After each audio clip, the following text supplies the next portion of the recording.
શું તમે આખી રાત એસી ચાલુ રાખીને સૂઈ જાઓ છો? હમણાં જ કરો આ સેટિંગ. બિલ આવશે ઓછું અને રૂમ પણ રહેશે ઠંડો.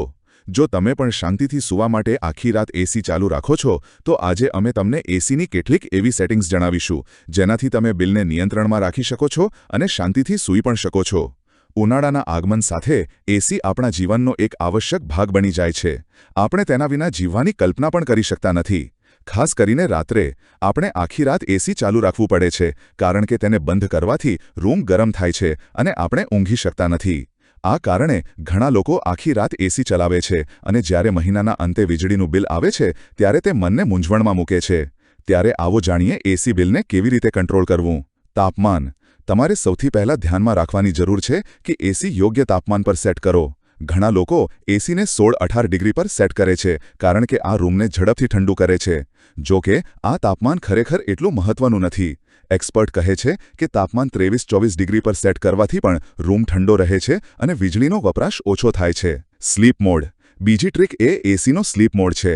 મોટાભાગના એસીમાં સ્લીપ મોડ હોય છે, પરંતુ લોકો તેનો યોગ્ય રીતે ઉપયોગ કેવી રીતે કરવો તે જાણતા નથી. જ્યારે તમે એસીનો સ્લીપ મોડ બંધ કરો છો, ત્યારે તે નિર્ધારિત સમય પછી બંધ થઈ જાય છે. રાત્રે જ્યારે તાપમાન યોગ્ય હોય છે ત્યારે ગરમ લાગતું નથી અને એસી આપમેળે બંધ થઈ જાય છે, જે વધુ પડતી ઠંડી અટકાવે છે અને વીજળી બચાવે છે. ટાઈમર સેટ કરવું. કેટલાક એસીમાં સ્લીપ મોડને બદલે ટાઈમર હોય છે. આ સેટિંગ સાથે તમે ઇચ્છિત સમયગાળા માટે ટાઈમર સેટ કરી શકો છો અને થોડા કલાકો પછી તેને બંધ કરી શકો છો. રૂમને યોગ્ય રીતે સીલ કરો.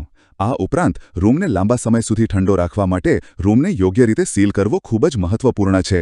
ગરમ હવાને પ્રવેશથી અટકાવવા અને રૂમને લાંબા સમય સુધી ઠંડો રાખવા માટે દરવાજા અને બારીઓને યોગ્ય રીતે બંધ કરો. પંખાથી એસી ચલાવો. બીજી પદ્ધતિ એ છે કે એસીની સાથે પંખો ધીમો ચાલુ રાખો. પંખો આખા રૂમમાં ઠંડી હવા ફેલાવી દે છે, જેનાથી એસી ઝડપથી અને વધુ કાર્યક્ષમ રીતે ઠંડુ થાય છે.